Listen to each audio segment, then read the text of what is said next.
Good afternoon, folks. Welcome to one. I'm excited to get us started. So welcome, good afternoon for those, and many of you don't know me yet because I'm a new member, along with my wife, Suzanne, at Congregation Beth Shalom. But I welcome you here as a member of the Social Action Committee. We're, of course, putting on our presentation as it relates to the environment today, and that's always an exciting opportunity to share ideas and cultivate an understanding of where we're at, and we're hoping to do that today and allow you to participate in a meaningful way with questions of our different panelists. So Congregation Beth Shalom has a Social Action Committee. This isn't the only subject that we deal with. So you'll want to regularly check the different monthly presentations that we're doing. We're dealing with racism. We're dealing with disability awareness. We're dealing with a host of different subjects each month. And we're fortunate to have an environmental edge to our committee.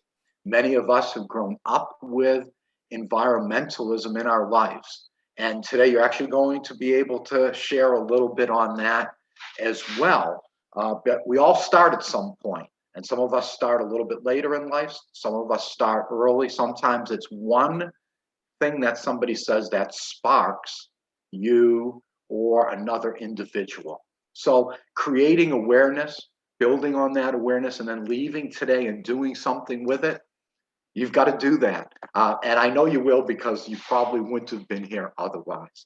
Now, as your host today, I hope I said I'm Hank Lander. I know it's up on the screen. I'm going to be able to introduce the different panelists. And what I just wanted to share with you first is that we will hear from our rabbi, Nancy Wexler, who will be speaking to us, followed by Margaret Lair, who's going to be speaking on the science of climate change. I was very fortunate to have actually heard Margaret speak at a session that was put on by the National Council of Jewish Women here in Sacramento not so long ago. And when I said, we need the science thing not to overtake us all. We need it straight and simple. Boy, I was so pleased to hear her presentation. And that's why we've got her back today. So Margaret, thank you for being with us. And I'll give them a little bit more of your background in a moment. We will then hear from Michelle Manning, who was also at that same presentation, spoke differently. And Michelle is going to really probably tell us about this Sacramento Climate Action Plan that recently has been issued. It's being talked about in discussions. And I know that she's going to try and give you an edge as to where you can do things locally. And again, Michelle, welcome. We'll give you a little bit more of an intro at your part. And then our own Susan Solars. She's not only the chairperson of our committee, but she has a whole bent on the climate and the environment. And when I see her out and about taking photos of nature here in Sacramento and all over the place, it makes me anxious to get past COVID and to get out there, much like she has, and so many, right? Find the trails, find that fresh air, find nature. So Susan's going to actually be talking about taking action on the climate change and what you can do, and local action and personal choices. So Susan, thank you for bringing your expertise to our congregation and being a part of this as well. And then Ella Verano is with us, and she's a middle school student that's like, you're going to come away today probably thinking she's a college student. And I know that's an awful lot of pressure, but we're just take a deep breath, no pressure here. We're just pleased to have you, because we've really felt as part of these types of presentations, us older folks need to know that we are in good hands, knowing that the young people of our that are coming up behind us are going to carry a banner.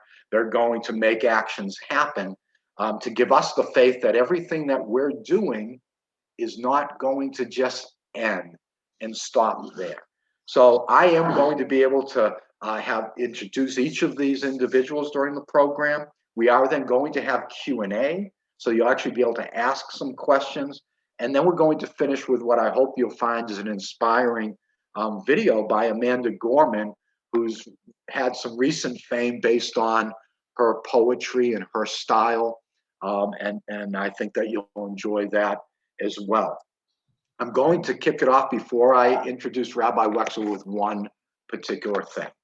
For myself, I found out about environmentalism as a young teenager. At approximately the age of 12 or 13, I became aware, and it really was through Boy Scouts.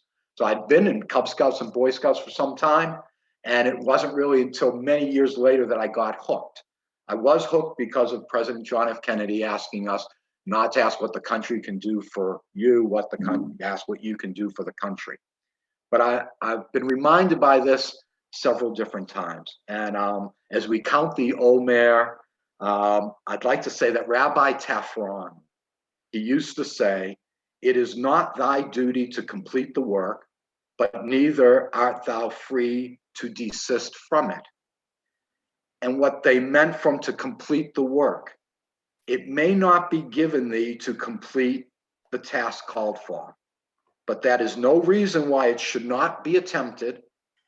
Be not disheartened by the greatness and difficulty of what is before thee. Do as much as in thy power. We're not going to solve it all today, folks. We're going to have a good discussion. You're going to come away with some good information. Hopefully you'll feel inspired and you'll be able to encourage, inspire others. And that's what we need in order to know that the work that we can't complete can be completed by others in these future generations. So with that, I'd like to introduce our Rabbi Nancy Wexler. But before you do that, Hank, I'd like you to share this. We've got housekeeping, and thank you, Rick, because that is important. I do want to remind people that this is being recorded. So if in fact you don't want to be recorded, just turn your video off. All right, take your name off the screen. But we do hope to post this and have some attention, knowing that this is good information that's going out there. You can see at the bottom of the screen, there's closed captioning, but you can actually turn that off. There's a little button right next to your share button that you can click, and it will turn the closed captioning off while it's being presented. I do ask that you keep yourselves muted until you're called upon. And I'd like you to hold off from chatting while people are doing a presentation. However, I will tell you, you will have an opportunity to chat, and we'll get everybody involved that way. And then the last thing is we're happy to have you here for the symposium. So welcome to Congregation Beth Shalom. And now, thank you, Rick, for that reminder. He's the man behind the screen making it all happen. We're fortunate to have you with us, Rick. And now, Rabbi Wexler. Wow, thank you, Hank. I feel like I want to applaud just for the way you started this program, so thank you. And Susan Solars, we are so blessed, our community is so blessed by your leadership. So thank you very much, and for all our panelists. This afternoon's program is a call for congruency, that the love we profess for Mother Nature and this beautiful world be supported by our actions. The intention of the program is more than educational. It's meant for us to take greater action to support the preservation of our planet. So the fact that President Biden hosted a virtual summit of world leaders coinciding with Earth Day, and the fact that countries throughout the world are coming together gives us a much needed boost of energy to accelerate our participation. So in large groups or in small groups on Zoom, it's more than just preserving our planet as is. It's about protecting for tomorrow. There's a classic Jewish folktale of two people fighting over a piece of land. Each claimed ownership, and each bolstered their claim with apparent proof. After arguing for a long time, they agreed to resolve their conflict by putting the case before the rabbi. So the rabbi sat as an arbiter and listened carefully, but despite years of listening to all kinds of problems, the rabbi could not come to a decision. Both parties seemed to be right.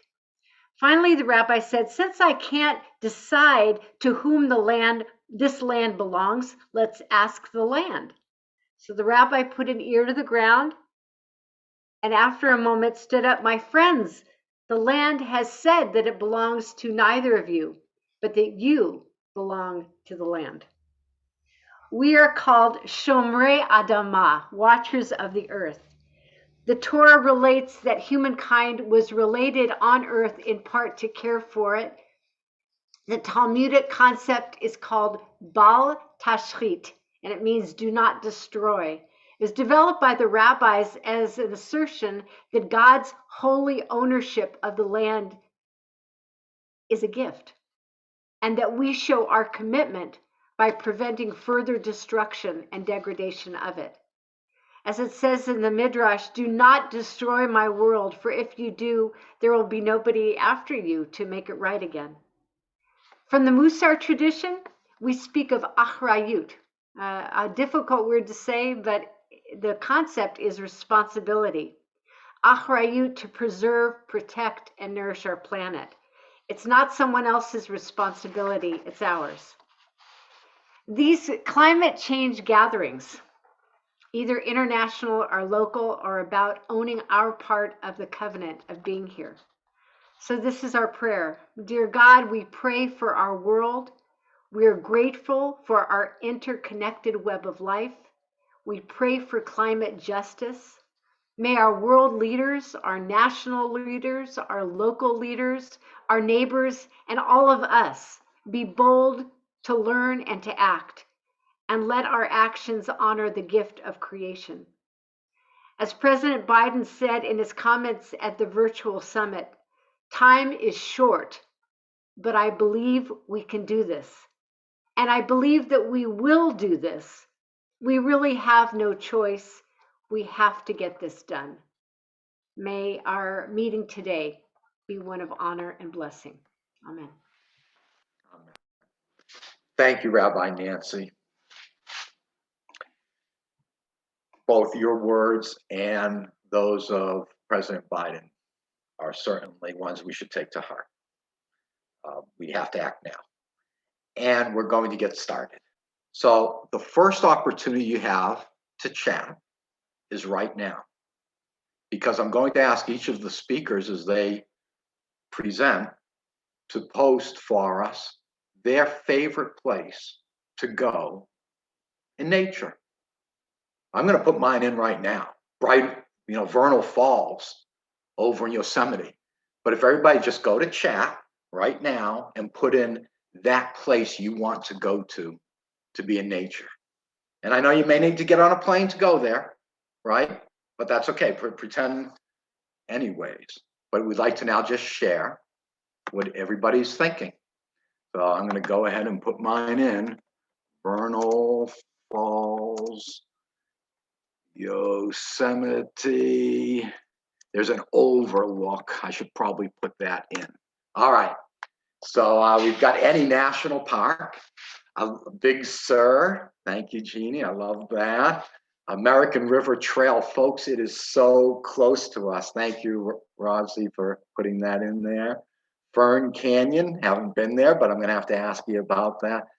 Any place on the ocean. I totally agree with you on that, Margaret.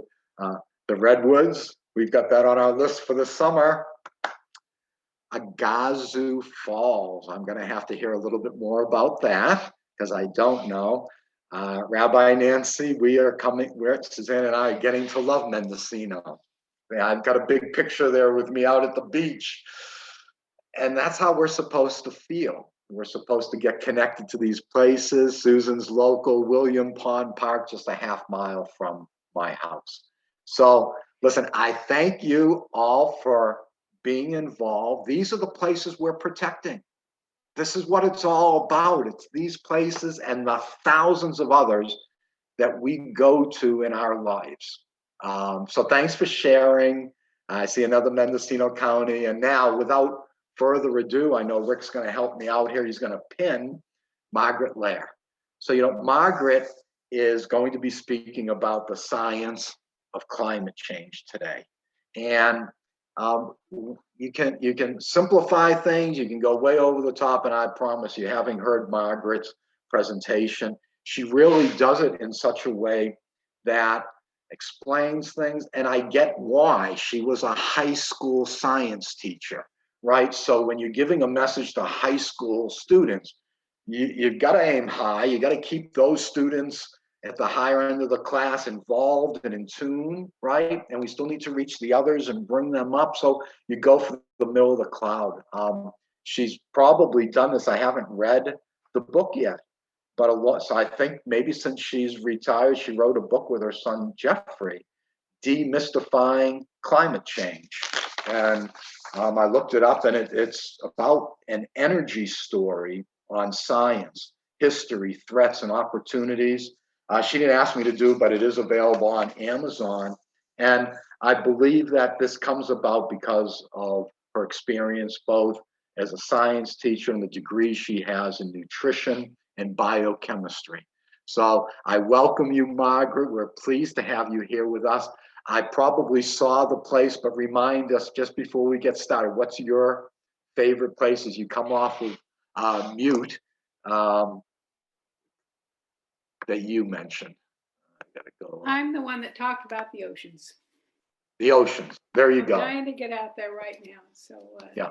So Margaret, also just before you get started, I do actually have one added question for you. Do you remember that moment in your life that you became an environmentalist?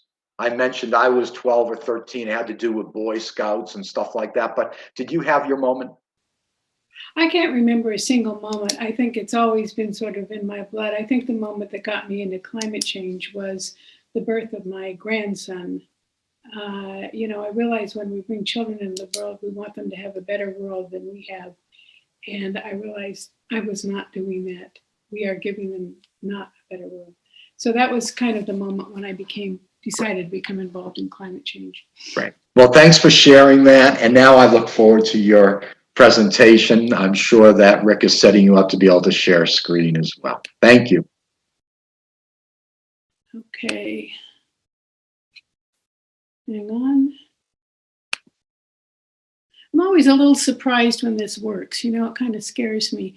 I like to start with this particular slide. It is, incidentally, I want to thank everybody for giving me this opportunity. I appreciate being here, and I appreciate the opportunity to talk about this. I like to start with this slide because at the very top, the dark at the top is space.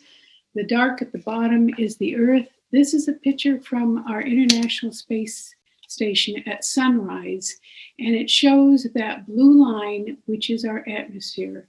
The important part about it being that it is a thin blue line. And we tend to think of the atmosphere as just going on forever and ever and ever. It doesn't. It's relative to the Earth. There isn't a lot there. And to be honest, we have been using it as an open sewer for a long time now. And so that's how I like to begin, to just put this in perspective. The question is, what's going on? What's happening? It's global warming, climate crisis, climate change. They all mean the same thing. It's not a big,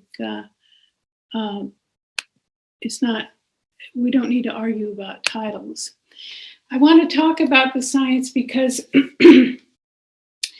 you'd get the impression from the media and ever since the early 2000s that the science is very confusing, that scientists aren't sure, we're confused, we're fighting with each other, ta-ta-ta-ta-ta. It's not true. It's easy. There's no arguments about whether this is happening in the scientific community. And it's easy as 1, 2, 3. Even we mortals can understand this. Fact number 1. Tiny amounts of so-called greenhouse gases hold heat in the atmosphere. And we've known this for 150 years. Longer than that, but we identified them some of them 150 years ago. This is a good thing. It's not a bad thing. The greenhouse effect is a good thing. Without it, if there was nothing to hold heat in the atmosphere, our Earth would be much colder. humans probably would not evolve, at least not without fur or something, because it would be colder.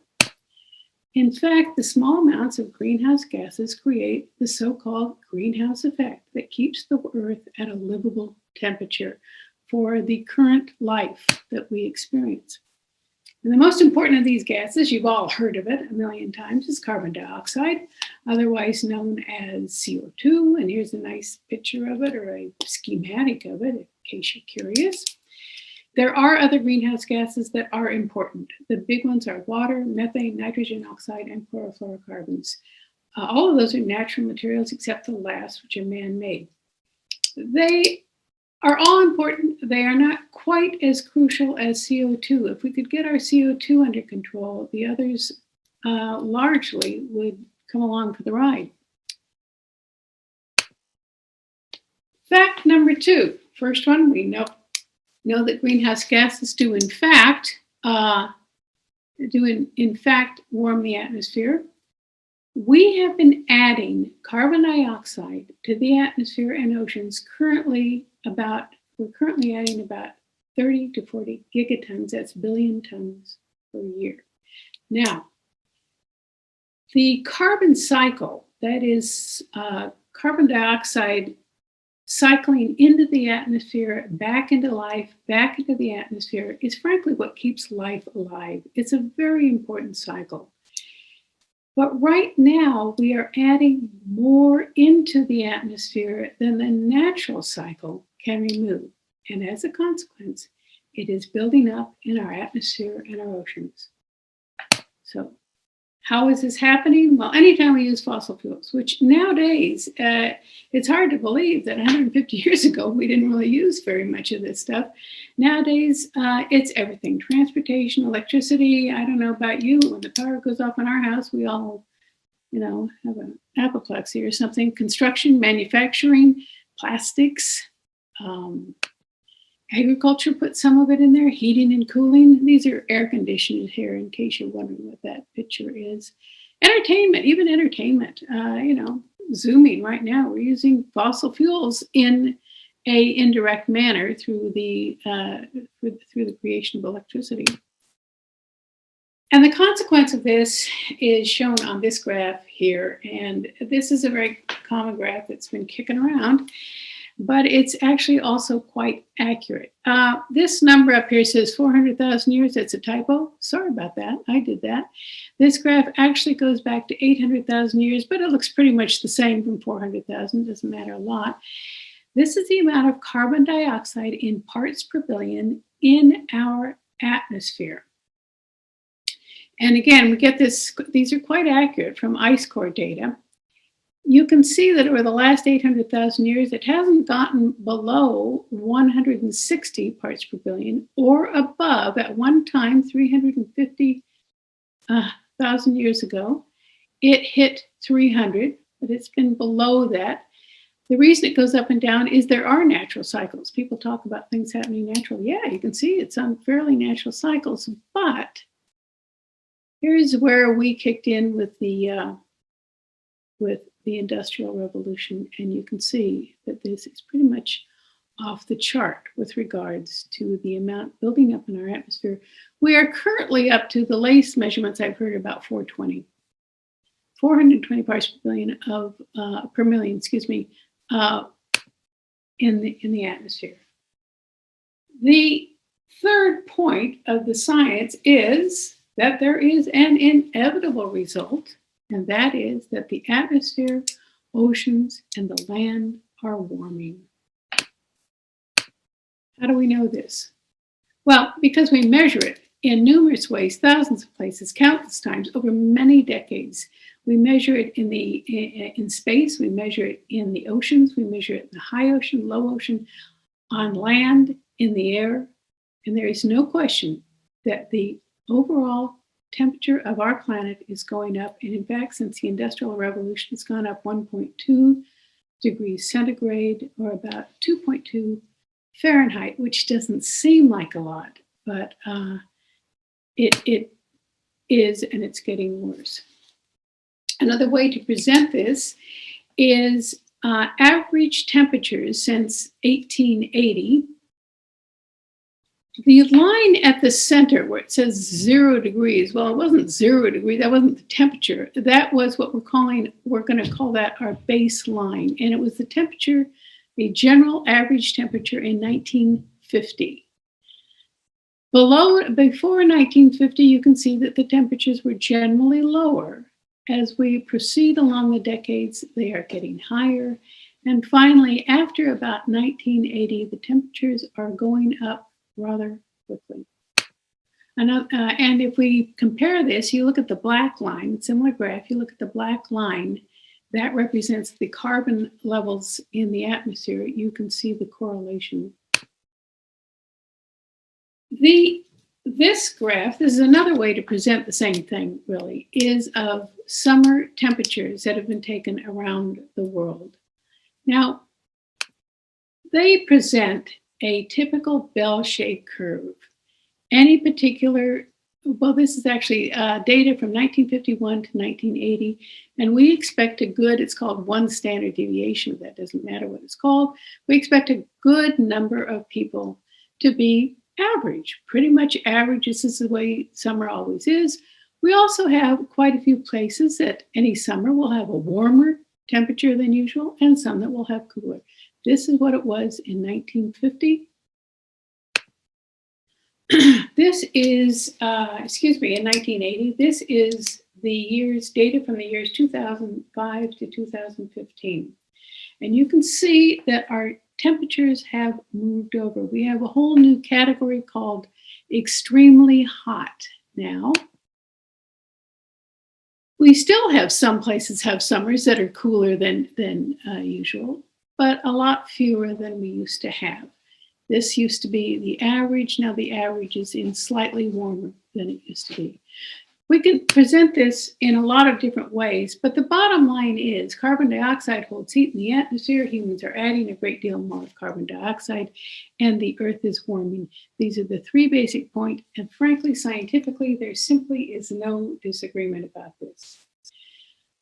The Earth is a very complex ecosystem, so the consequences of that warming does get complicated.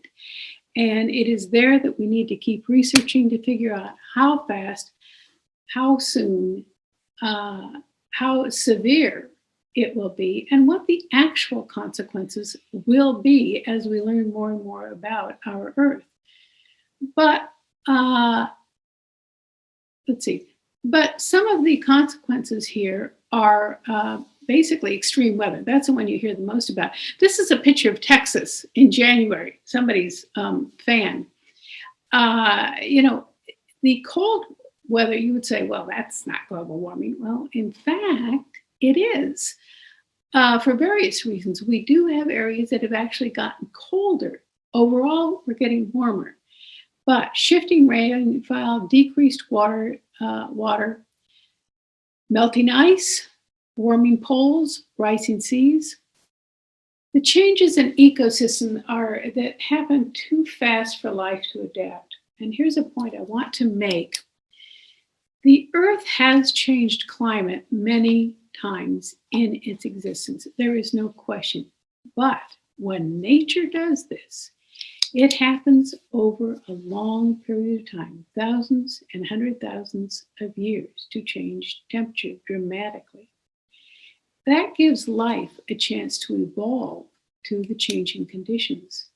We are doing this in a couple hundred years, and life does not have time to adjust to the ecosystems. And one species that is probably going to have a very hard time adapting is humans. We are seeing warming and acidification of the oceans, which might be one of the most serious things. We're seeing changes in human health. That we can spend a whole program on that, but we have a picture of a mosquito that transfers malaria here. And as we warm up, we can expect some of these bugs from tropical regions to be joining us up here, which is a concern.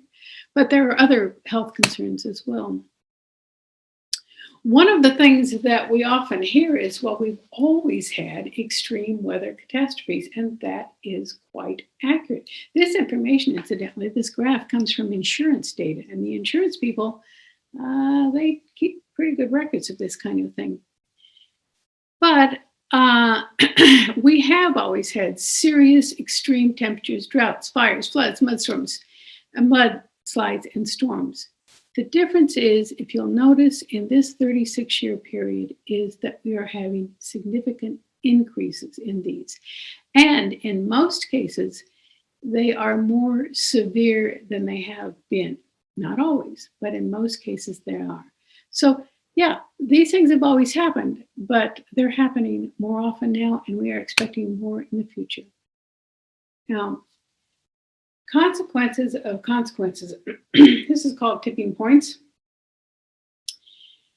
You know, it's easy on the nice weather we've been having lately to look outside and say, oh, golly, it's so nice. Let's put this off a little while because it's not really bothering me too much.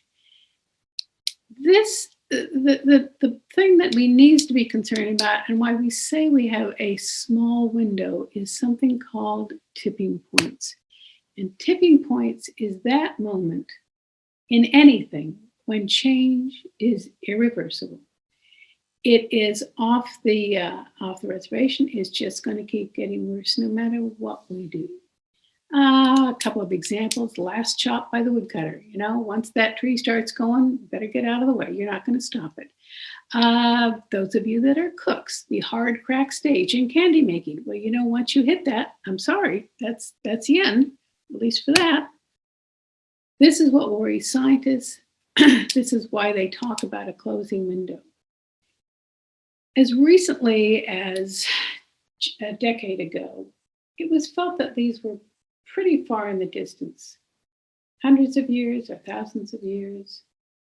But we now believe that we are seeing the beginning stages of some. They are happening faster. The models were not as good as they ought to have been about this because to a certain extent we didn't understand some of them.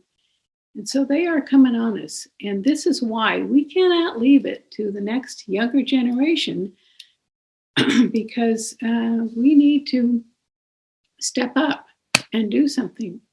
3 general forms. All of these are interrelated, but I'm going to go over 3 basic ones. The first one would be ice loss that is accelerating on all of the planet's large land-based ice sheets, Greenland and Antarctica. There is some evidence, not all agree, that we may have passed a tipping point on this. Now, that it may already be unstoppable, even though it might be another 100 or 200 years before it happens. Not everyone agrees with that, but there is some good evidence that we need to be quite concerned about this. Another one is forests and other natural carbon stores, such as permafrost, releasing carbon stores and methane into the atmosphere. Forest fires, both naturally occurring because of the warmer temperatures and because humans are choosing to burn down and clear cut certain areas that are very important, such as the Amazon. Permafrost, that's areas that are always frozen. As these,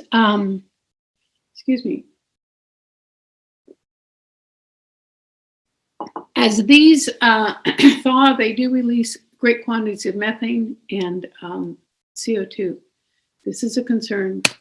The oceans are a big concern. Acidification is occurring as the oceans absorb more and more carbon dioxide. It's worth noting that we get 50 to 85% of our oxygen from plant life in the oceans. It's not exaggerating to say, as the oceans go, so go we. And we need to step back and care for our oceans. Finally, the one that is becoming of greater prominence than it used to be, because we are seeing some serious signs here, is the disabling of the ocean circulatory system, particularly the circulatory system in the Atlantic. This circulatory system where warm air comes up and keeps some of this part of the planet warmer, and cool air comes down here, keeping it from heating up too much, is slowing. We know it is slowing. If it comes to a stop, we don't even know totally the total consequences of this, but we do know that it will, if we don't have the weather that we're used to, frankly, from these ocean circulatory systems, we have every reason to think there'll be forest collapse in the Amazon, possibly permanent drought in Africa. The Asian monsoons may get worse. The rapidly warming southern oceans will cause more ice sheets to melt, which will disable these circulatory systems even more. So this is a concern.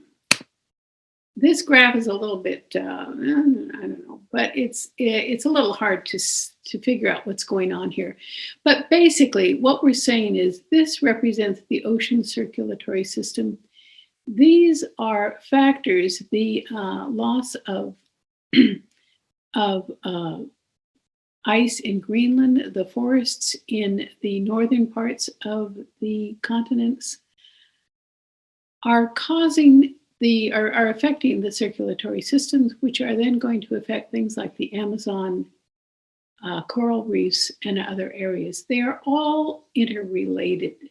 So that's why there is quite a bit of concern about this, and why once tipping points get started, even if we were to bring our emissions to zero, we probably could not stop what's going on. I just want to mention local climate change. We have other people, Michelle and Alan, are going to be speaking about local issues. Just to mention a couple things. What do we see around here? This is a global problem. So, you know, it's not by any means just a local problem, but fires, some of you may have noticed, we've had a few fires lately. Slight increases in temperature, and California has heated up more than it's one of those places that heat up more than the rest of the world. It dries grasslands and forests, and drought puts a lot more fuel out there, and it makes it tinder, like tinder that can burn very quickly. That results in flooding and mudslides because the ground is no longer holding the water. Drought and water scarcity is something, of course, we've kind of gotten used to. We depend on the Sierra snowpack and winter rains for our water supply, and without it, we have some serious problems. Our local emissions, on-road vehicles are a big part of it. Residential energy is a big part of it, as is commercial energy. And these are things that we do need to address locally. There are solutions, and there probably is still time, but not a lot of time. Some of the things that we can do are listed here: efficiency, solar, wind, wave, geothermal, hydroelectric. Biofuels do have a place. They got a bad rap for a while, but there are some people are coming up with some interesting things. Batteries and energy storage is something we have to put real money into and real efforts into. Nuclear got a bad rap for good reasons, but there are some different kinds of nuclear that actually might be safer, and certainly safer than CO2. And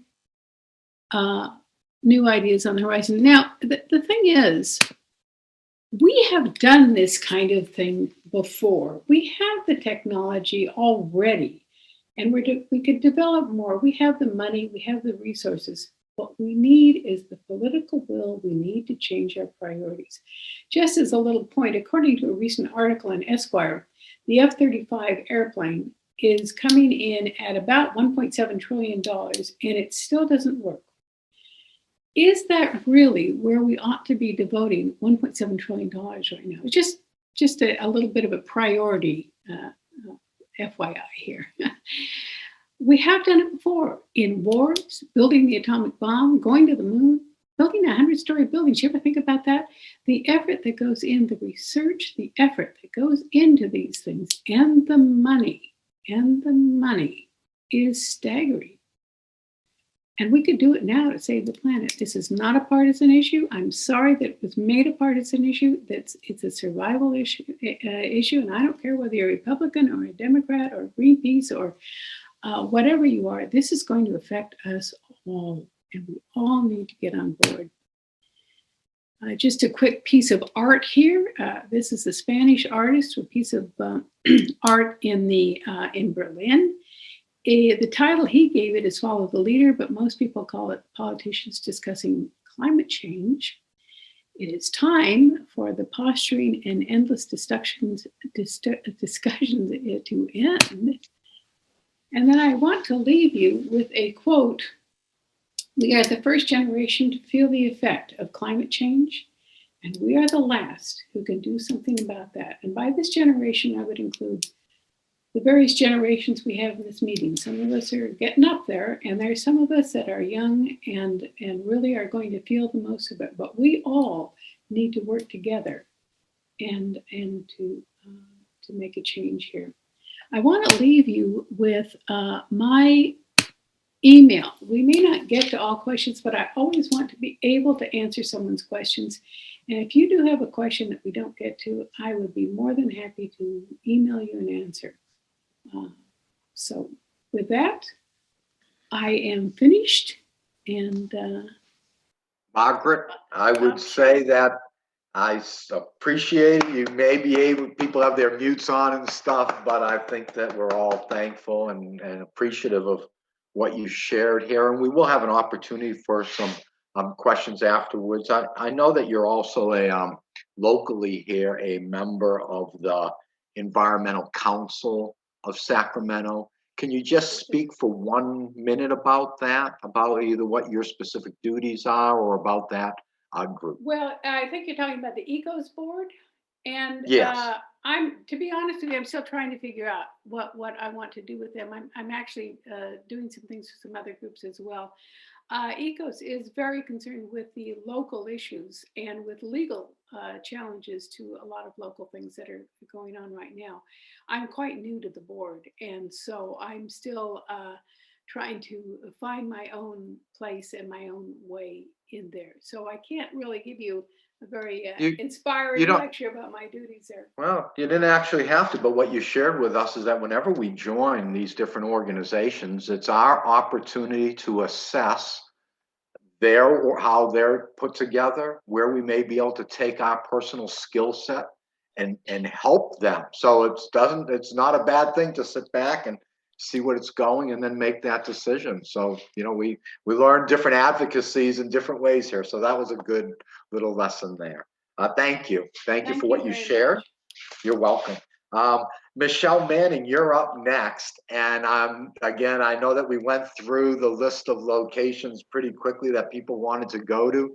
Can you share your favorite place in nature with us before I introduce you further? Actually, someone mentioned it, Fern Canyon. It's up in Redwood State Park, kind of by I think in Humboldt County. I love that place. You can only go in the summer though. You have to cross the river. Okay. You got to wade through how deep? Or attempt to get your Civic through it. Okay. Very good. All right. Well, Michelle is going to speak with us today. And for those that didn't know what a climate action plan was, she's going to share a little bit about what that is and what goes on. And of course, what we can deal with locally. You should know that as a local stakeholder in our community, she has a bent on environmental justice for our community. She has a degree in environmental policy analysis and planning from the College of Agriculture and Environmental Sciences locally here at UC Davis. So I'm pleased to have you here with us, Michelle. And please go ahead. Okay, I'll get started. And you had to start with one thing. So what started you on either environmentalism or social action along those lines? I think, well, I mean, ever since I was a little kid, I always loved animals and nature. I think Steve Irwin was my absolute hero. I watched everything he ever put out. Um, and then I got to college and I didn't know what to do. I think I just, I had no idea. And so I took an environmental science class, and my particular teacher in that class in community college was just really inspirational. And so I was like, okay, that's the thing. I'm going to get a degree in that. So it was, There you go. yeah.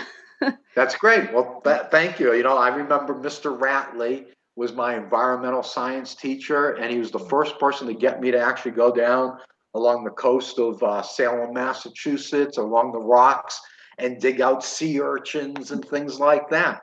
We hope that there's educators out there that will inspire the next generation and continue to inspire us. So that's a nice little story, Michelle. Thank you. And now, tell us about this cat. Okay, perfect. Let me just set up this screen share. Okay, there we go. All righty. Okay, so what is a cap? Oh, what? Okay, there we go. Sorry, it's just taking a moment. Okay, so, oh, okay. According to the Institution for Local Government, a CAP is basically just a comprehensive roadmap that outlines the specific actions that an elected body, like our city council, will take to reduce greenhouse gas or GHG emissions.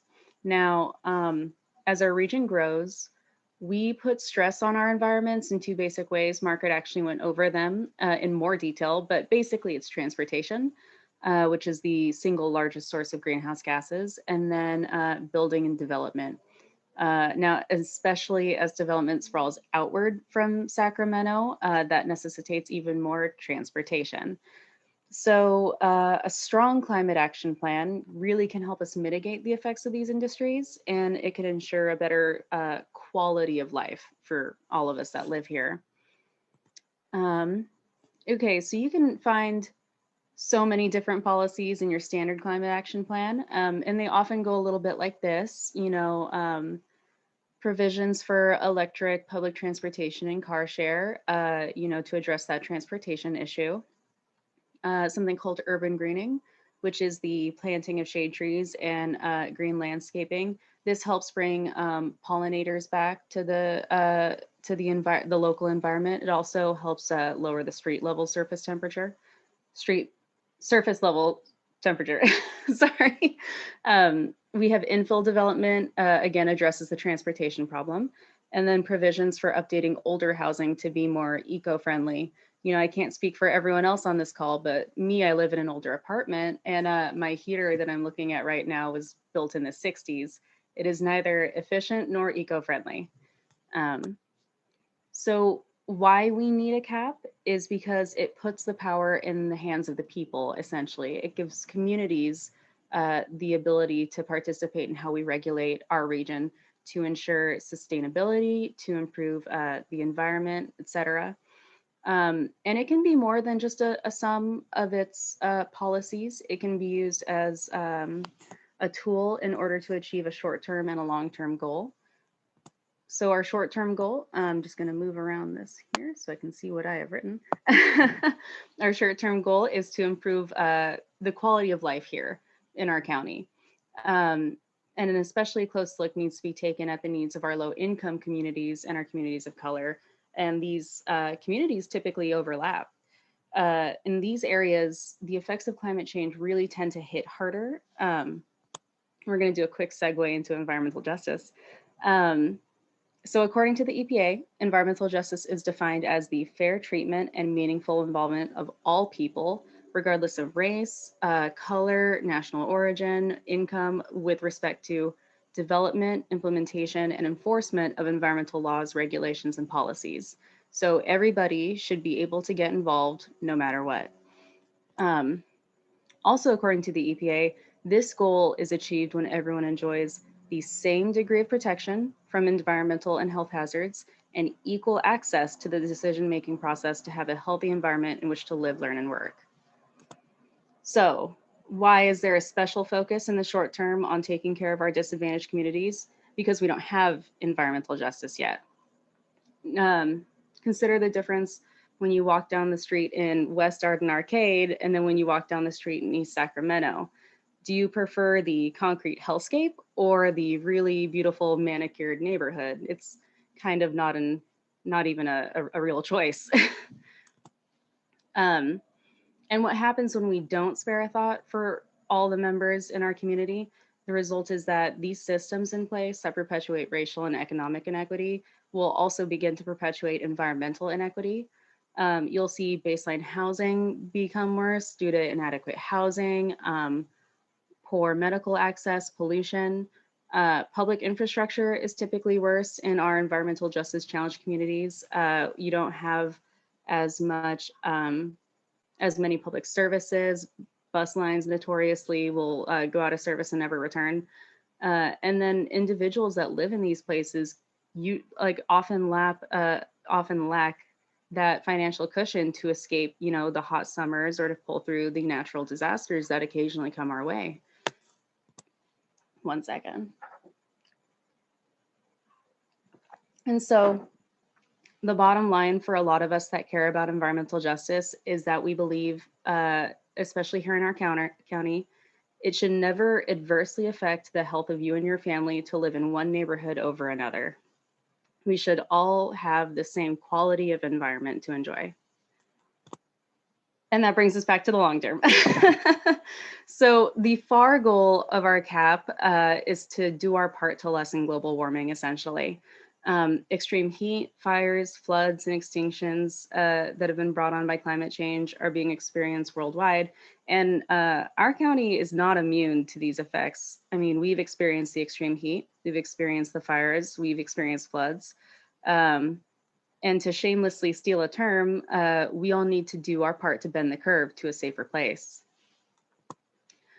So as a quick aside, just a few terms I'd like to define that you might have heard or might hear if you start to do a little more research into environmentalism yourself.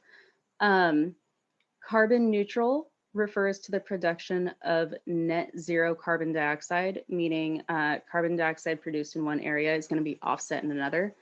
Think building a factory and then a bunch of trees to offset the emissions from that factory.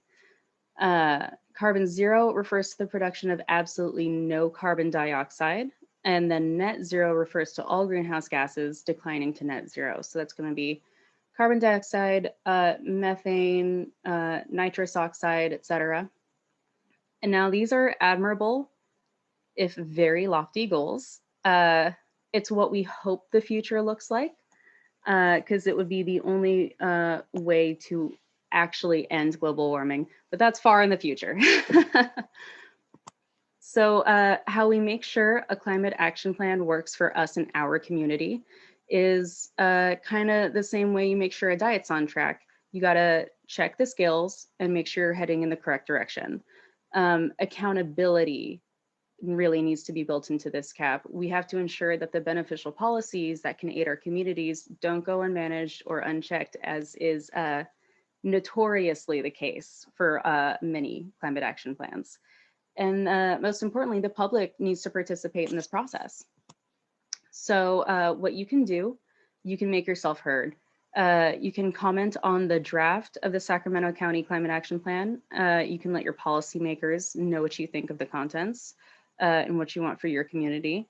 And the important thing to note is it's going through the CEQA process. And that's a whole lecture in and of itself. But the short of it is that it's a document made for public participation. You legally have to be replied to if you choose to comment on this draft of the Climate Action Plan.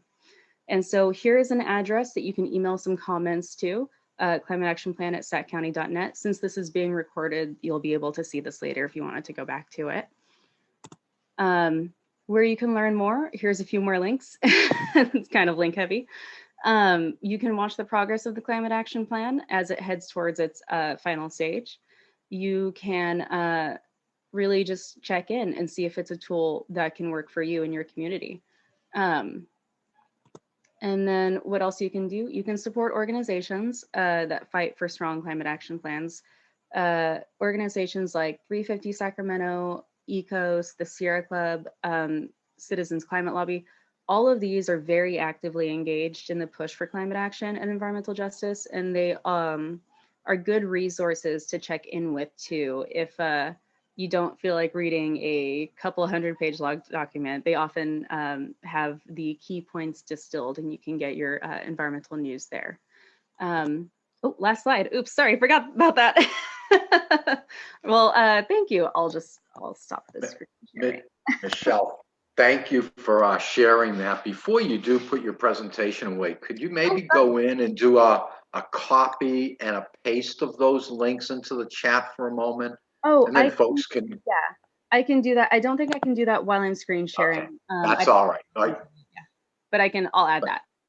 But thank you very much for sharing that. We are going to have time for some questions afterwards. And I know that I'd like you to just think about if there was one or two things in that plan that you read that you were either disturbed about or that you were really happy about. I wish I could tell you. I haven't actually gotten a chance to read the draft yet. I just started a new job. It's okay, and the draft just came out within the last few days or so. So I get that as well. I'll dig into it. I'll report back. All right. Thank you very much, Michelle. That was a great presentation. Susan Solars, we're now going to hear from. Not only is she the Social Action Chair, but she is going to speak to us today. And she has a background that I was, pleased to hear about. I knew she had this passion for the environment and being out there, but then I read it. I just wanted to share with her that her career as an environmental scientist and regulator at the California Air Resources Board and the Department of Toxic Substances Control. That's probably put her in a very good place to present for us today. But also, she's not without belonging to these other groups and organizations, some that you heard about today, but she's an active member of the 350 Sacramento's Climate Action Plan team and a docent. Is it the FEU Nature Center? FEA. FEA Nature Center. Well, without further ado, Susan, would you please take over and share with us about the local actions that we can also take and some of the personal choices that we have? Yeah, I'll be happy to do so. I'll also be talking a little bit more about climate action plans. Good. So Susan, just remind us, what was that happy place? Was that the American River for you? Was that what you had put into the chat?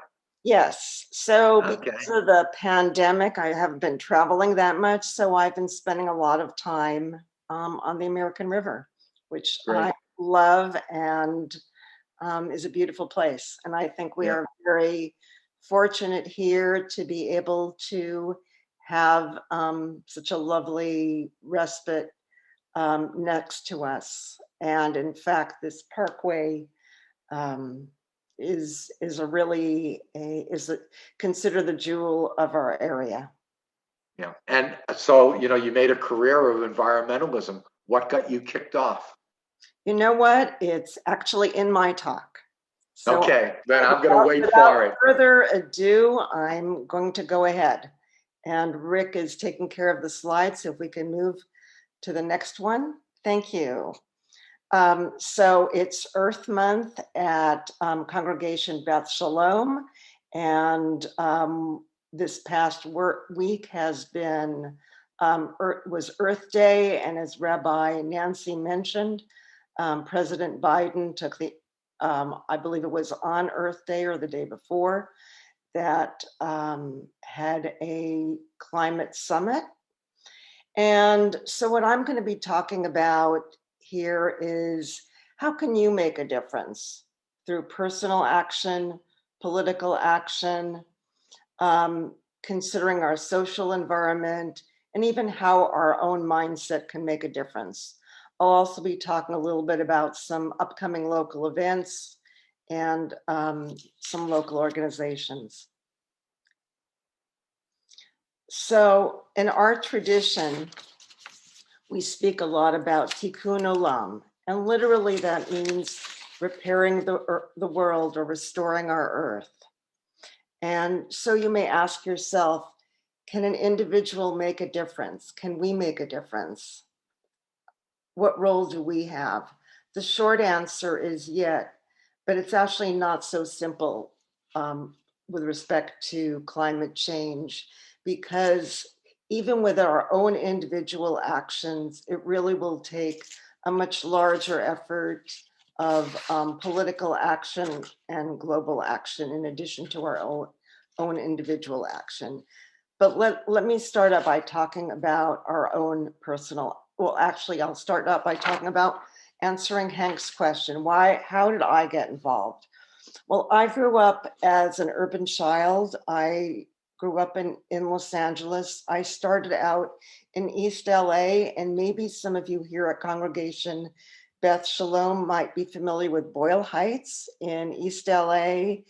And way long ago, it was the home for a lot of immigrant and poor Jews. I am the child of Holocaust survivors, and we and many others wound up in Boyle Heights. Well, where is Boyle Heights? Boyle Heights is actually at the confluence of many of the LA freeways and near a variety of industrial sources.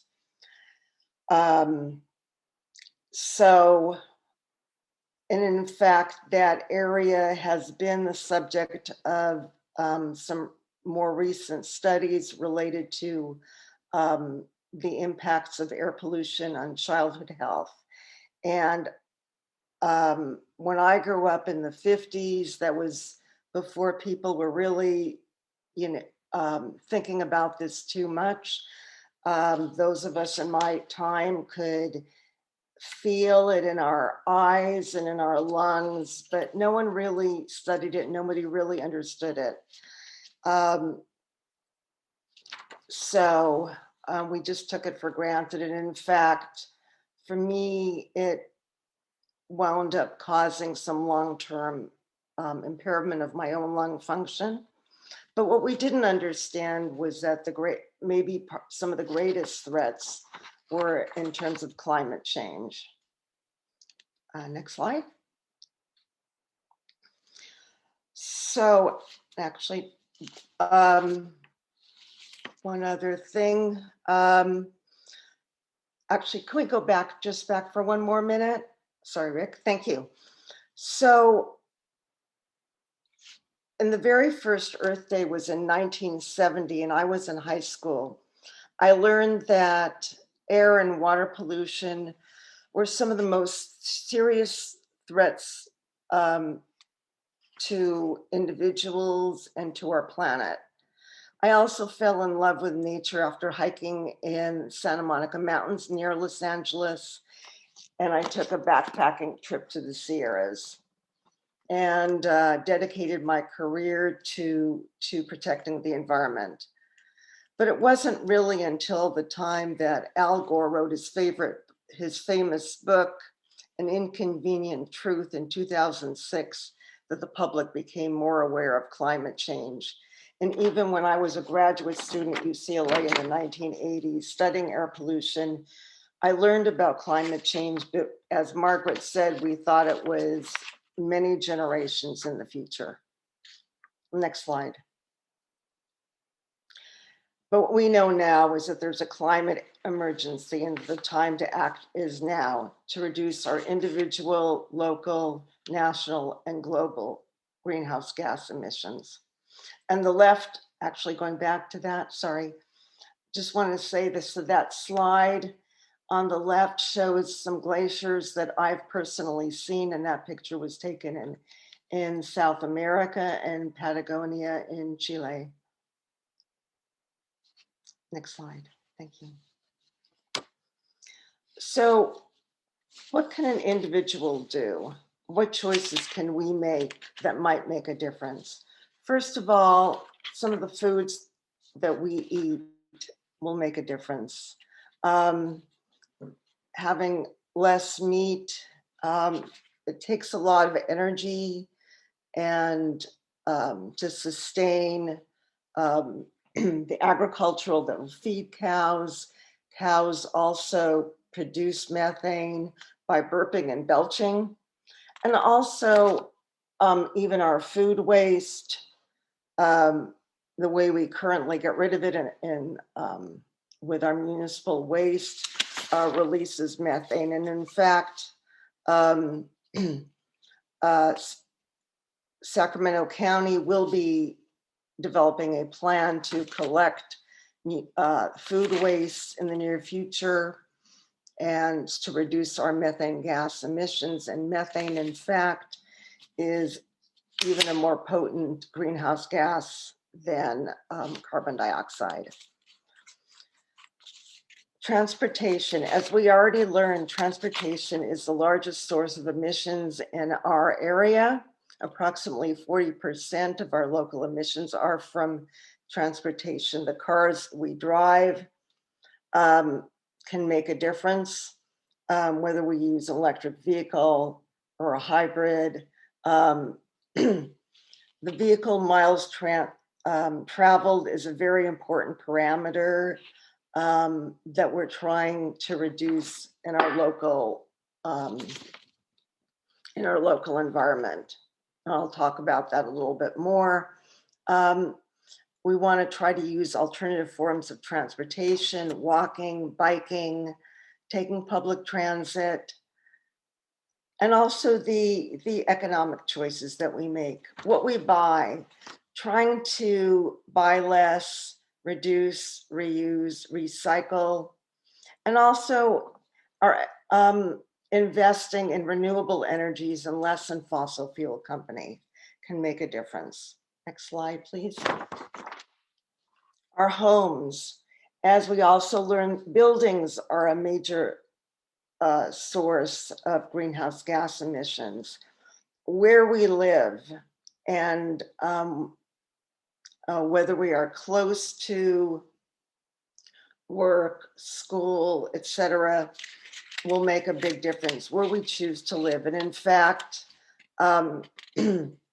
trying to reduce urban sprawl and not choosing to live way out in the boonies is really an important choice we can make. Also, reducing the energy use in our homes, is very, very important, and moving toward electrification. In our area in particular, in Sacramento, we're lucky to have SMUD, where we're already relying on a lot of renewable resources. SMUD stands for the Sacramento Municipal Utility District. And they're very, very committed to reducing our greenhouse gas emissions. And in fact, I'll talk about that a little bit more later. They also provide rebates for many different ways that we can reduce our greenhouse gas emissions and reducing our energy consumptions. And in particular, how we heat our homes. Electrical heat pumps, that's a new way we can do this. Excuse me, my cat's coming here. A new way that we can switch to electrification, induction range cooking, electric water heaters, LED lights. Excuse me. Thank you. We can also plant trees, not only to beautify our landscapes, but also to reduce the heat burden on our homes and also for carbon sequestration.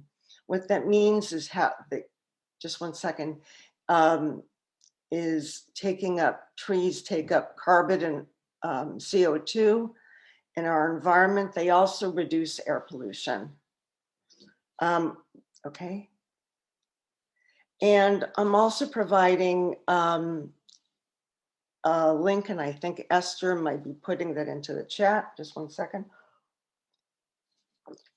of some simple actions that we can take. And from the Elders Climate Action. Next slide, it's 2 pages. Okay, thank you. Next page. So beyond our personal choices, what can we do? We can make political choices that might make a difference. Because even with all of our, as I said, even with all of our personal actions, that alone will not take us far enough. We need to be moving away from fossil fuels. We need to be reducing deforestation. And so in our local area, and actually beyond that, various government entities have declared climate emergencies. The city of Sacramento, the county of Sacramento, and SMUD have all declared climate emergencies, as have cities and counties worldwide. In our county, for Sacramento County, it sets ambitious goals for greenhouse gas reduction and achieving carbon neutrality by 2030. And I know Michelle gave gave a definition for that. I just wanted to augment that by saying it's a balance of our emissions and sequestration of carbon sequestration.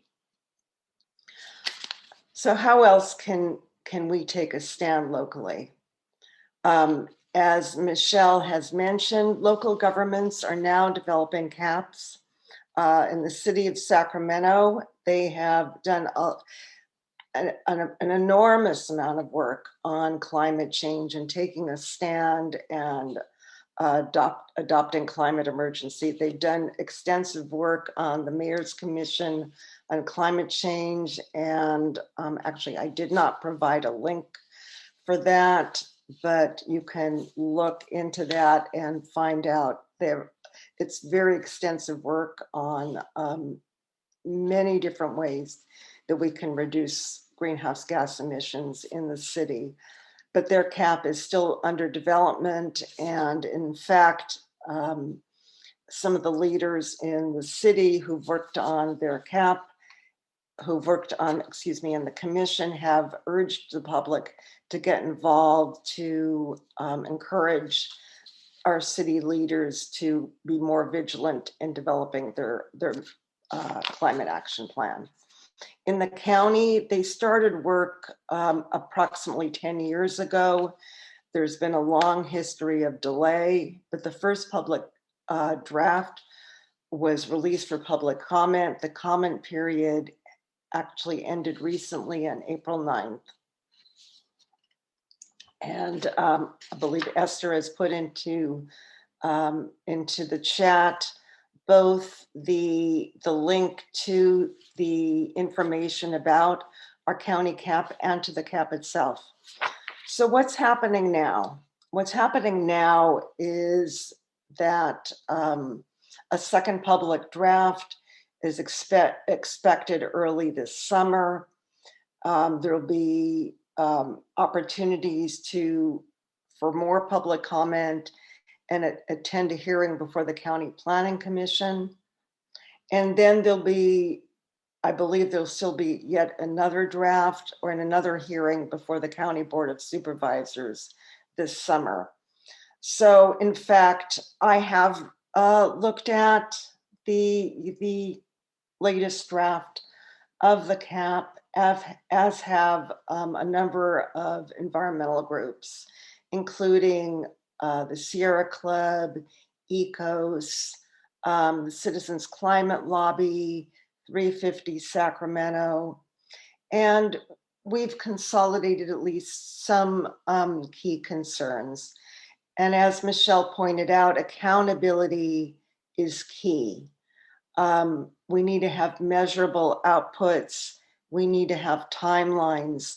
So going back about what is in a cap, it includes measures that need to be taken and should be taken by our local government and to achieve green targets. And there should be milestones and timelines. And currently the cap really doesn't specify that. So we need to have more accountability in the cap.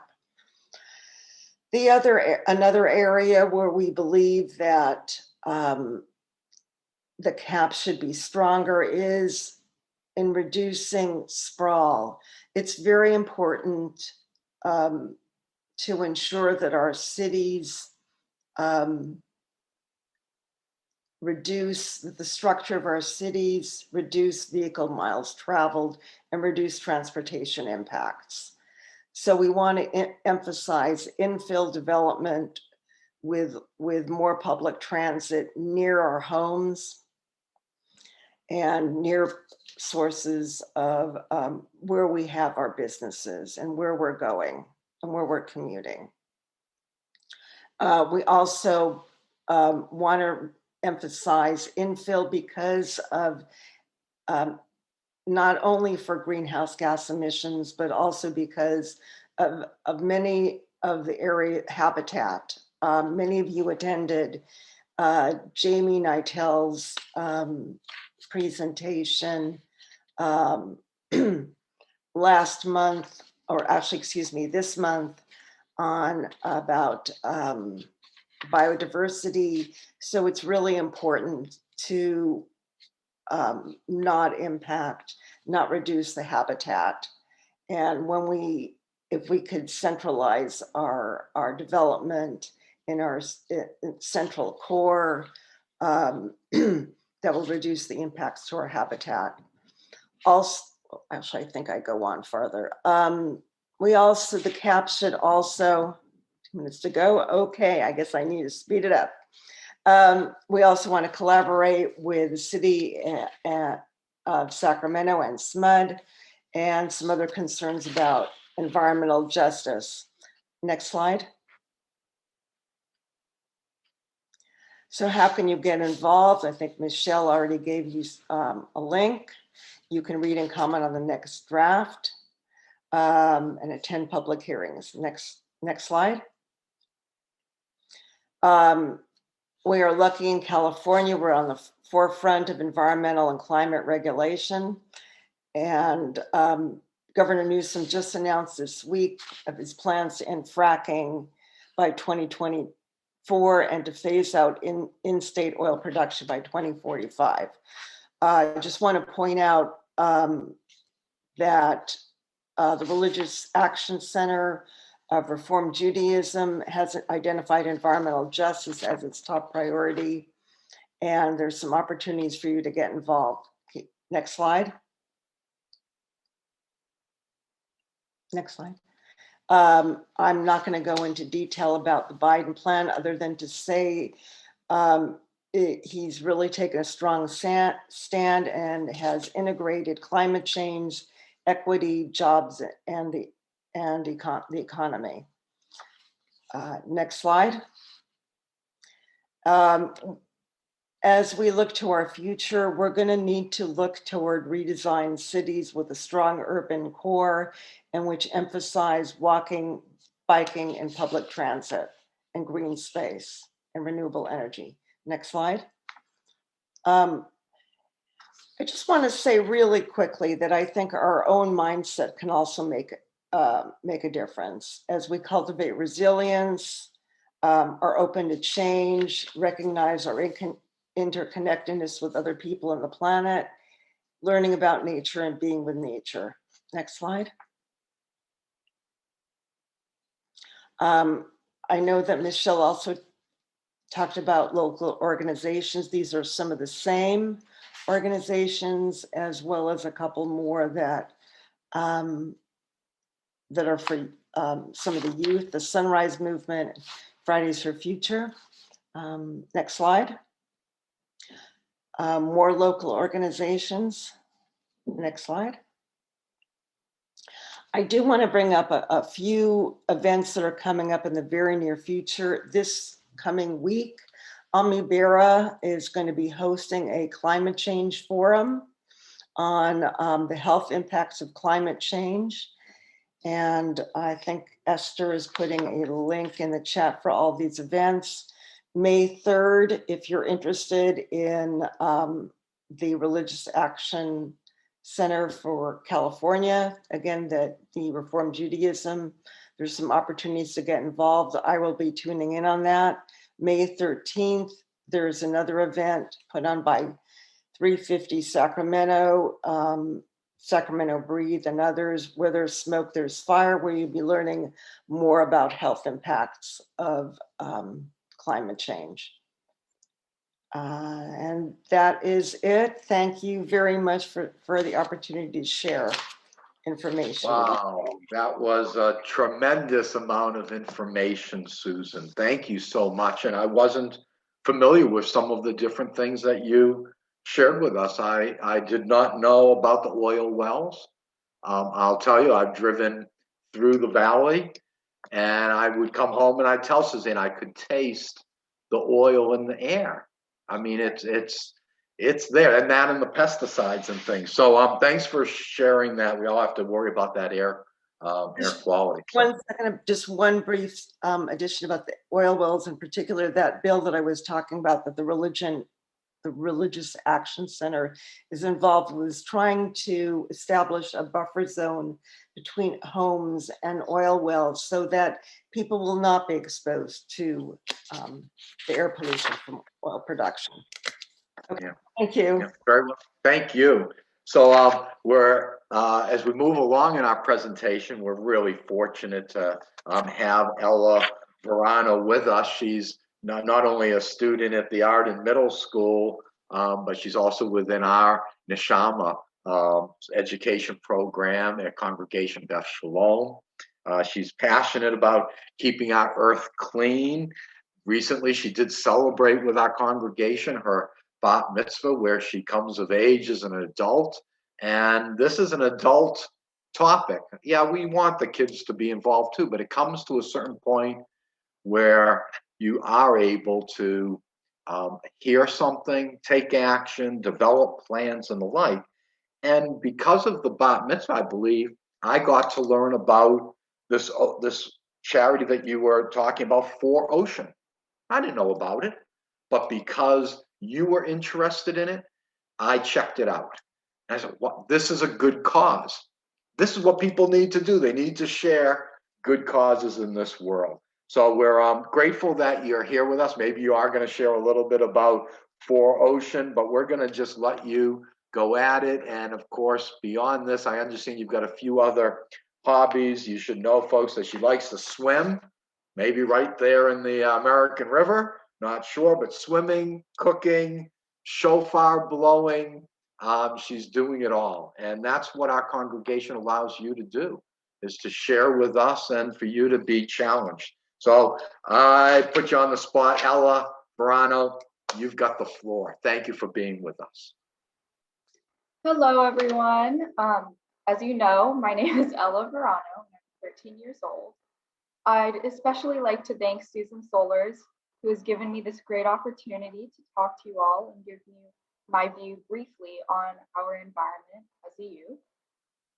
It's an honor to be here, so thank you for having me. I've always thought about our Earth and how we treat it and harm it. It wasn't until recently that I dove deeper into informing myself on climate change and environmental conservation. And I'm in school. Yeah. And I recently wrote a poem for school and decided to surround that topic of our environment in this poem. So I'm going to go ahead and read it. It's called Is It Us? What has changed about our Earth? I ask myself this every day. Is it us? Is it us? I walk through the city, loud noises of cars ringing in my ears, and the smell of food makes me feel a sudden punch of hunger. Big towering buildings that we built over what was once a beautiful landscape. Is it us? I look up ahead only to see the smog as if it was frowning at me. The wonderful forests that are being cut down for big 5-star hotels. Is it us? As I breathe into the cold, musty air, I can still hear the trees singing to me in harmony. Is it us? As I stroll into my apartment, I turn around and all I see is what was left behind. I have my answer. It is us. So when I began writing this poem, Is It Us?, I thought of a person reflecting, questioning how often we stop to think about what is happening around us. There's so much happening around us, we often don't reflect and see what's going on. In this sense, we need to reflect on what changes we make as a society that harm the earth. Doing this is a fundamental piece of making the change happen. So simply put, if we don't reflect, we won't see where we have missed the mark. So I urge you to make a reflection part of your daily life. Stop to think, take the time to ask yourself if you could have made different choices or go about things slightly differently. I've learned that introspection is a way to bring internal awareness that you can share with others. Now, as you know, environmental conservation means to save or to preserve the environment. Stewardship means to take care of the earth, watch over it, and nurture it. These two philosophies and practices are interconnected, and some scholars even argue that they are possibly the same because they are based on an ethic of care that involves not only the protection and the preserving of the natural environment, but also of human communities, so that we live with the natural world harmoniously and sustainably. I find it sad that so many people feel indifferent, or worse, they think there is no merit in stewarding the earth that was given to us. When I hear that people feel this way, they often say that what is happening to the earth isn't part of their own future, and so they don't have to think about these issues, about how we should always strive to conserve our earth, steward it, and protect it. We always need to spread awareness so that we can make an everlasting change for others. But the thing is, no matter how hard others try to avoid it, it is everyone's problem. I often wonder, why is it that we have trouble thinking about this issue? Environmental conservation is not just one individual's job. It is everyone's job to do something to make a difference and a change. If we are selfish and only do things for ourselves, if we only think about what we want and we don't do things for the greater good, how are we going to make that change and do what's right? If we all do our part to help keep the earth clean for others, if we do things for the greater good, we end up benefiting ourselves in the long run. As a society, we need to step out of that narrow-minded outlook and step out of the big ego. That way, we will truly be able to conserve and steward the earth together. Not only does this do good in the world, but it feels fulfilling. As a youth, my motivation to speak up on these important topics comes from feeling the responsibility to make that change for others. I don't want other generations having to deal with this same issue. I want to take action and make the change for other people in the years to come. We all need to do our part to help change and fix the mistakes that we have made. If we work together, it is so much easier to make that change and motivate others to do the same. So thank you so much for having me. I really appreciate it. We so appreciate it, Ella. Congratulations. That was wonderful. I know we're going to have some questions for you, but is it us? Yeah, you put it right on us. You put it where it belongs. And I hadn't thought about this term before, but big ego. That's something to really ponder, because we are so tiny in this huge world. But man, we do have an ego about maybe somebody else's problem. I just thank you for sharing. And now we're going to get into other questions. I'm not going to keep talking. That was a wonderful presentation. Moms can be very proud as you're seeing her beam as well. Thank you, Esther. It's time for some Q&A. I'm going to look to the chat or put my big screen on. All you really have to do is hold up your hand, but realize that with, say, 10 or 15 minutes of questions, we want to give other folks an opportunity. So make your questions as concise as you can and pick the person you want to ask. We've got Margaret Lair, who's our science teacher and talked to us about the science of climate change. Michelle Manning, she talked a lot about the CAP and the environment, the social justice aspect of the environment. Susan gave us lots of resources, but certainly some real local action type things we can do politically, but hands-on. And Ella shared, poetry and is a student and is now in the cause, right? She's there to battle with us and she wants us to be with her. So let's see a show of hands who'd like to start off with a question. Okay, very well. We're going to go ahead. Please, Esther, please start us off. So thank you, everyone. I mean, it's just really inspiring, even in the face of all the challenges that this all of this means, or we're facing. I have a question that I think for Susan, Margaret, and Michelle, perhaps you can all take a little turn on this one, which is, we've talked about, having the political will, making the structural changes in the way we, build our communities and the kinds of things we use. Can you talk a little bit about the cultural tipping point to really, there is still so much resistance, I think, culturally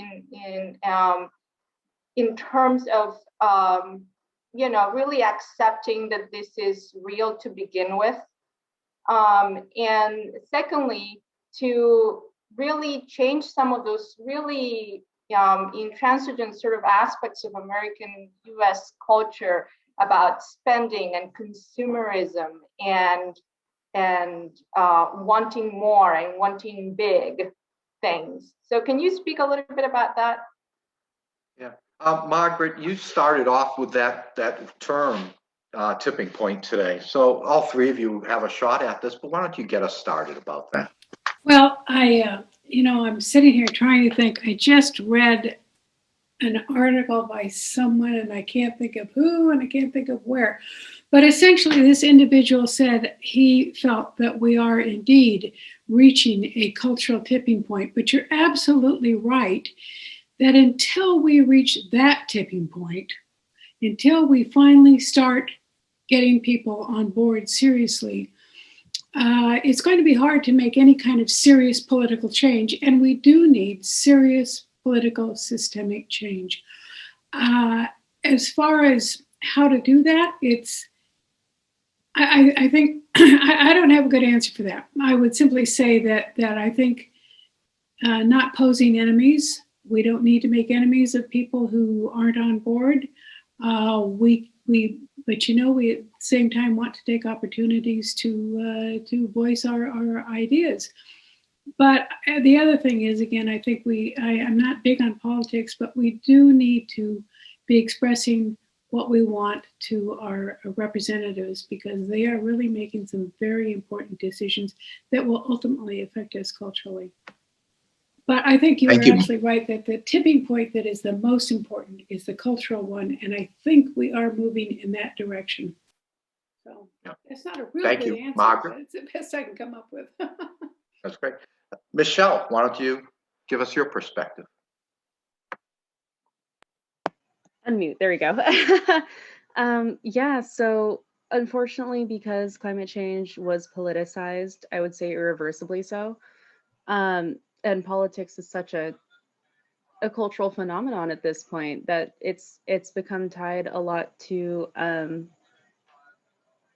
people's ideas of themselves is to be for or against climate change, when or to believe or disbelieve in some cases, when that's not an actual choice that we get to make. It's real regardless, and something needs to be done regardless.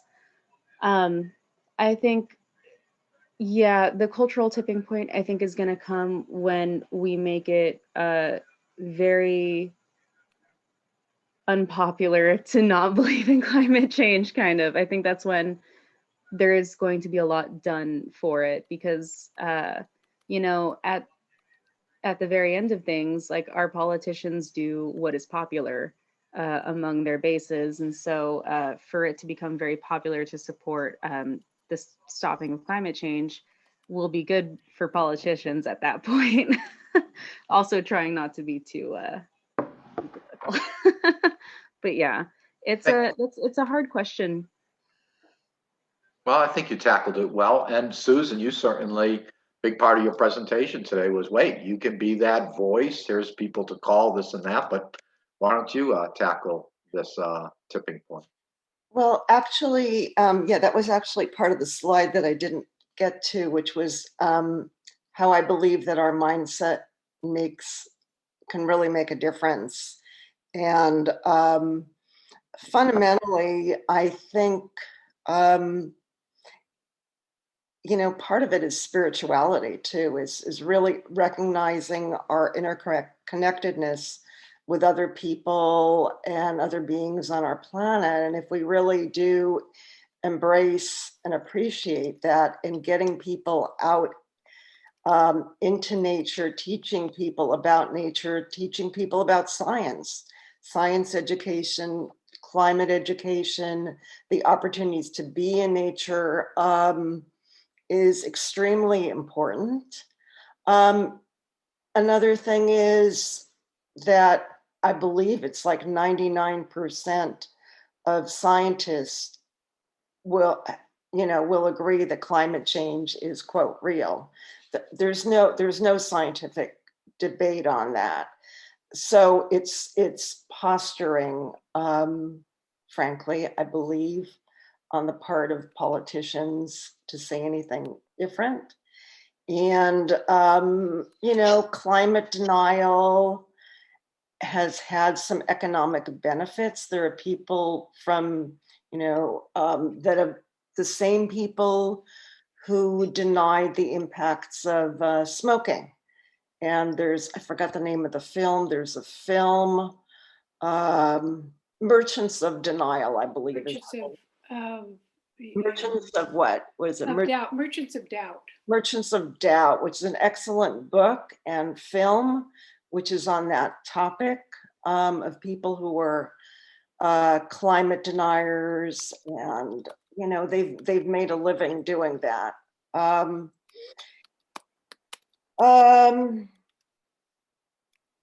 So anyway, I do believe that, you know, as we embrace nature and understand more about it, there's no choice but to act. Does that I did. Oh, go ahead. Go ahead, Margaret. Go ahead. Susan, you did address it, and please go ahead, Margaret. I am sorry, I did put in the chat a link to an article about cultural change for climate change. It's not the one I read, I couldn't find that, but it's another one that does address the question that I haven't read. So, but it looks like it's hitting on the point. So I just put that in there. Actually, there's one other thing that I wanted to say, that, and it relates to Margaret's topics, which is it's my understanding that a lot of people don't want to delve in this area or don't want to necessarily take a stand because they're dealing with fear and they feel it's hopeless. They feel despair. And I think if people recognize that there are technological and social solutions, then people are more likely to want to take action, take positions. You know, that's a great point, Susan, because I'm going to bring up something, and it was a nice little segue, is that when we hear these things and we know them to be truthful, we need to let people know about them because they will encourage, they'll make us feel better. I'm going to bring something up, and Margaret, I'm going to put you on the spot in just a moment. But this past week, watching the news, Michelle, you were talking about that social justice side of environmentalism, and I read about cities putting in air quality devices at athletic fields, and they're doing that near all of these major highways and expressways that are putting so many pollutants in the air locally. That, they don't want to, they got to keep the fields near the neighborhoods. And we've built these expressways through poor neighborhoods. Well, this is an action one can take, and that's technology being used in a positive way to say, you know what, you got to stay indoors right now because your asthma could be a problem. I've learned that algae is being fed to cows and it reduces their burping. Now, I heard of methane gas and I actually thought it came out a different end. I didn't know 90% of the methane from a cow comes from its mouth. I believe cows can't fart. I think it's pretty much only belching. Yeah. So you go. So if we can reduce by feeding the cows algae and it reduces the emits by 90%, then maybe we could keep eating beef. Lots of changes. So here's one for Margaret. You talked about this ability to sequester carbon, and actually many of you mentioned her growing hemp could be huge. We're not talking about growing cannabis, we're growing hemp, that it sequesters carbon at like 10 times the rate of other plants. This is the science. Do you want to speak to that one at all, Margaret? And you may not have heard about it.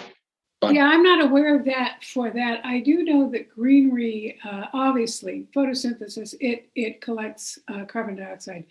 That's the process. I do want to say, however, that sequestration is fine. I think Elon Musk is putting more money into mechanical ways to sequester, but the reality is that is really not going to cut it. That's a fine thing once we stop pouring all this CO2 out there to try to pull this down.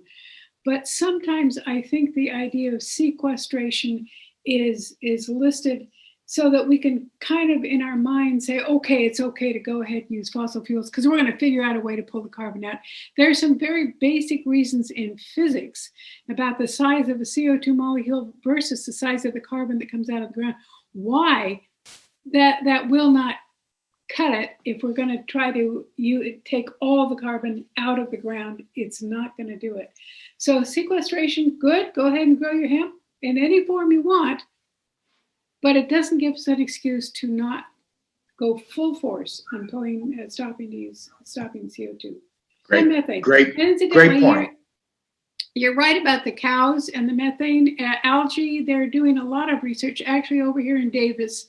Also in Australia, they seem to be developing some kind of a different kind of cow that looks the same, but does not produce so much methane. So there's work on that, just to let you know. Great. All right, let's have some other questions. Anybody else have one? Please, Suzanne, go ahead. Take yourself off mute. Hi, everyone. Just first, I'd like to just thank you all for being here, and your presentations have been very eye-opening and educational. So the pandemic, obviously the pandemic has been bad for everyone. I mean, there's just no way around it. But I think we have seen a few good things during the pandemic. And one of the things was because everyone was staying home and people weren't driving. I saw pictures of China. I saw pictures of LA, before the pandemic, after, and it just was amazing, the change in the air quality, at least as far as visually the change in the air quality. Do you think, and we've heard talks about how, when this first happened, they were saying they thought 4% of companies would probably at the end of all this allow their workers to work from home. And then as it got further in, I was hearing 10%. And so I'm just curious if you all think that this can be part of the conversation moving forward, that showing what did happen when we did reduce certainly the use of transportation during this past year, and the changes that we at least visually could see. Do you think that will be part of the discussion moving forward on all this with these caps that Michelle was talking about, whether it's here in Sacramento or in other places? Do you think it might even be part of, I know Al Gore's big into this and whoever he's working with in the government. I'm just curious if you think that made enough of an impact that that's going to be part of the discussion moving forward? I think it will. I know, just speaking on my company's behalf, they're not making anyone come back into the office. I think it's going to be more of a cultural shift. I think a lot of workplaces are going to be going in that direction because the employees got accustomed to it. I think that it would be hard to regulate in a climate action plan or in any other kind of federal policy, but I think it is, and it is incredibly helpful. You're right. I know I was looking at pictures of Manila very shortly into the pandemic, and it was beautiful. I could see clouds. It was amazing, and yeah, it has been incredibly helpful. Margaret, did you want to speak to it, or Susan? Well, I did see anything that reduces our use of gas-powered automobiles or any kind of transportation that is with fossil fuels is going to help. And this did help. I would also say not enough. I'm big on, really massive change has to take place. But yeah, it's certainly a start, and it was certainly positive. So for sure.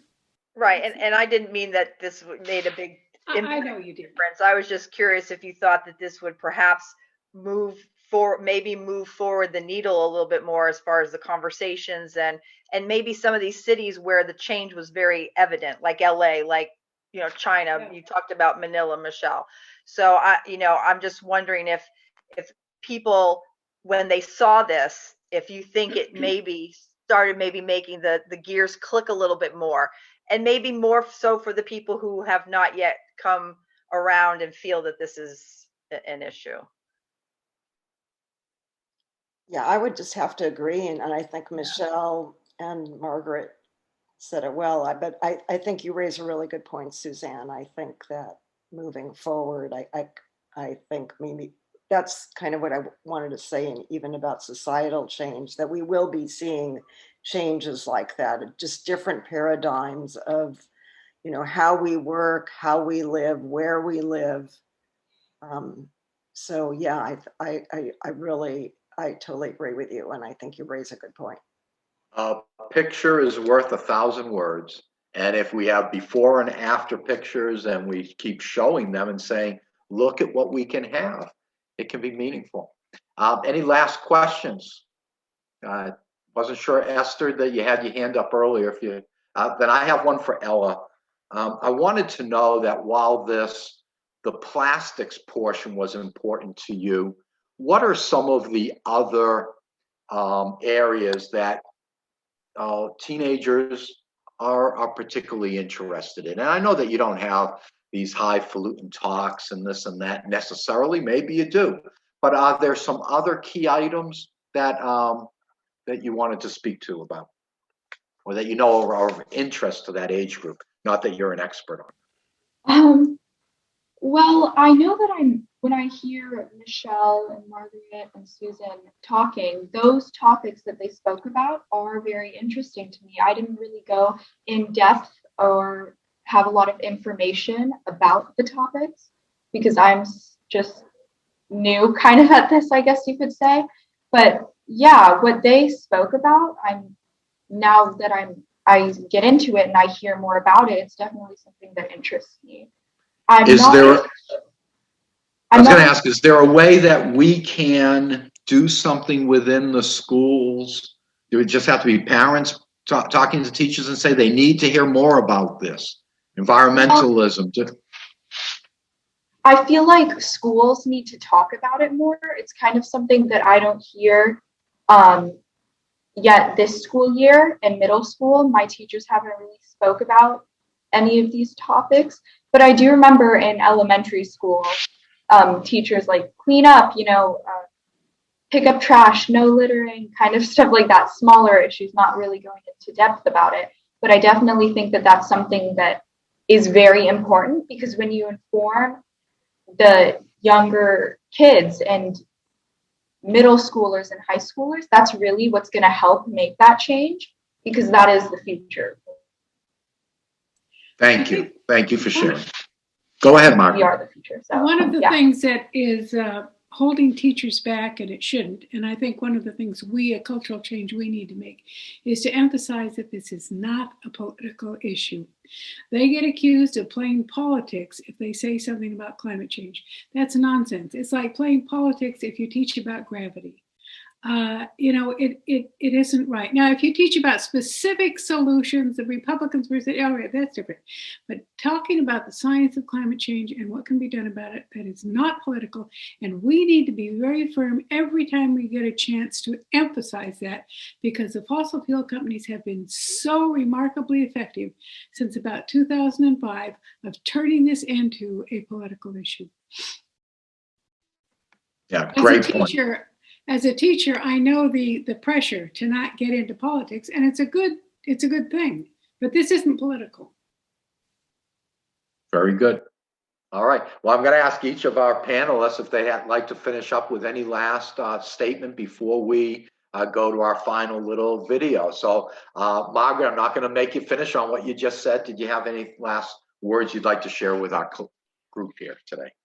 All I want to say is I'm really inspired by the young people here. And of course, I consider anybody under 40 young, but, but I really am. For so many of the groups I'm in, we're all white-haired people. And I'm so grateful to see young people. I resemble that remark. Thank you, Margaret. and thank you for being here with us today.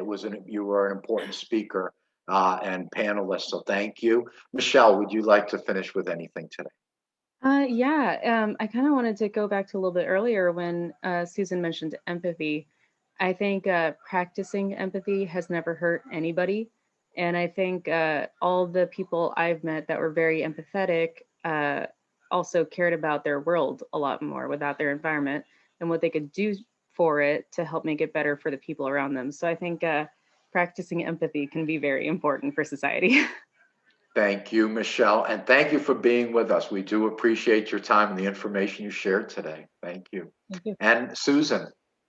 I just want to thank everybody for being here and being part of this program. And thank you very much. Thank you. And Ella, would you like to close? Do you have anything else you'd like to share before we finish with our video today? I'd just like to say thank you for letting me have You're welcome. Time to talk. I really enjoyed it, doing more of this. Great. We're on the same team together. And we all are, folks. We're on team environment, social justice, social action. We appreciate you being here with us today. We hope that you'll come to future social action events that we put on here at the congregation. And as said earlier, we're closing with a video. Some of you may have seen it. I know that you've certainly heard about Amanda Gorman and what you're about to see, the video. It's called 24 Hours of Reality, Earth Rise. On Christmas Eve, 1960, astronaut Bill Anders snapped a photo of the Earth as Apollo 8 orbited the moon.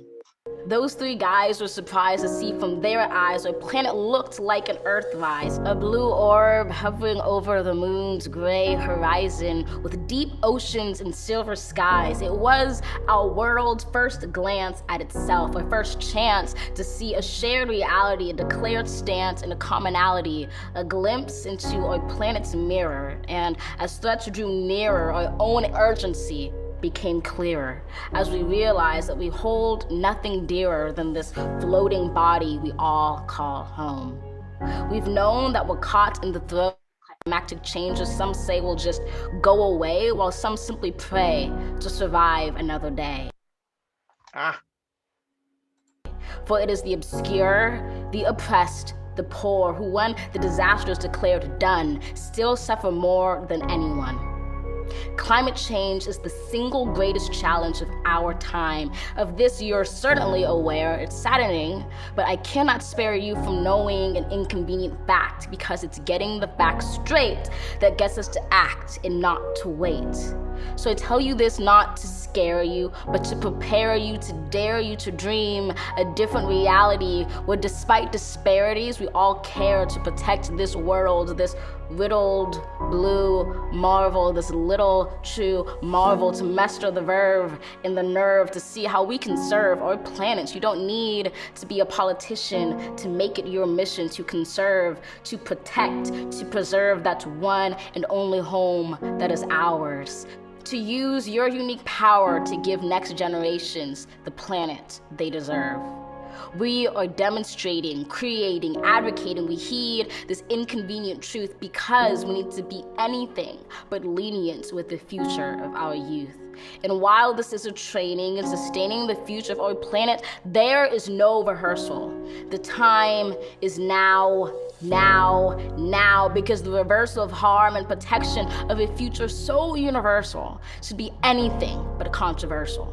So, Earth, pale blue dots, we will fail you not, just as we chose to go to the moon. We know it's never too soon to choose hope. We choose to do more than cope with climate change. We choose to end it. We refuse to lose. We do this and more, not because it's very easy or nice, but because it is necessary. Because with every dawn, we carry the weight of the fates of this celestial body orbiting a star. And as heavy as that weight sounded, it doesn't hold us down, but it keeps us grounded, steady, ready, because an environmental movement of this size is simply another form of an earthrise. To see it, close your eyes, visualize that all of us in this room and outside of these walls or in these halls, all of us change makers, or in a spacecraft floating like a silver raft in space, and we see the face of a planet anew.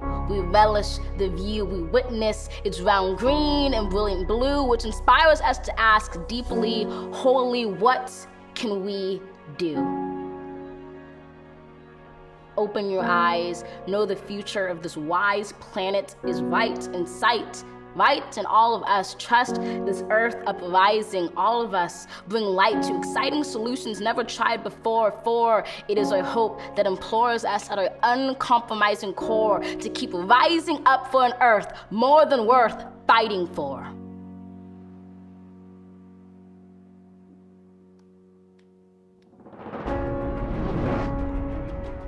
Good afternoon, folks. Thank you again for being with us. We certainly appreciate you spending your time, your afternoon with us. Please continue your good efforts on behalf of our environment and our world. That was wonderful, Earthrise.